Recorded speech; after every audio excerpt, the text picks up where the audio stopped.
Le 19h30, Laurent Mathieu. Bienvenue dans ce journal, voici les titres de l'actualité. 2021 est derrière nous, enfin diront certains. Vous avez été nombreux hier soir à accueillir 2022 et de manière bien différente, vous le verrez, restaurant, théâtre ou simple moment partagé entre amis ou en famille. Et aujourd'hui, certains se remettent du réveillon avec la traditionnelle choucroute du Nouvel An. C'est un incontournable à Liège, reportage dans un instant. Autre tradition, le plongeon de la nouvelle année dans l'eau glacée, idéal pour oublier les excès de la veille. Nous irons au lac de l'Odeur dans ce journal. Dans l'actualité également, il y a les funérailles de l'ancien archevêque du Cap, Desmond Tutu. C'est toute l'Afrique du Sud qui a salué la mémoire de l'une des grandes figures de son pays.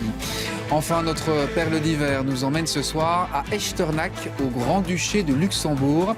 Rendez-vous en fin d'édition.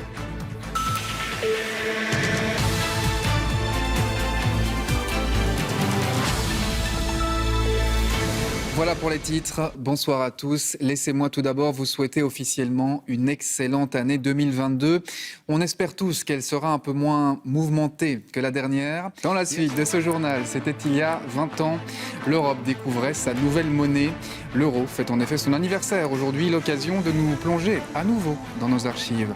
Lui aussi, à 20 ans, le premier film Harry Potter au cinéma. Pour l'occasion, le casting s'est réuni pour une émission spéciale qui sera diffusée demain soir sur nos antennes. Préface dans un instant. Enfin, l'entraîneur de Bruges, Philippe Clément, va-t-il quitter le club pour Monaco? Il semble en tout cas en être très proche. Les détails en fin de journal. Et ce sont ces feux d'artifice qui referment ce journal. Merci de l'avoir suivi. Tout de suite, la météo de Stéphane Piedboeuf, suivi du magazine Chiens et Chats sans collier et du Grand Bêtisier 2021. Ne ratez pas ça. Excellente soirée sur la Une. À demain, 13h.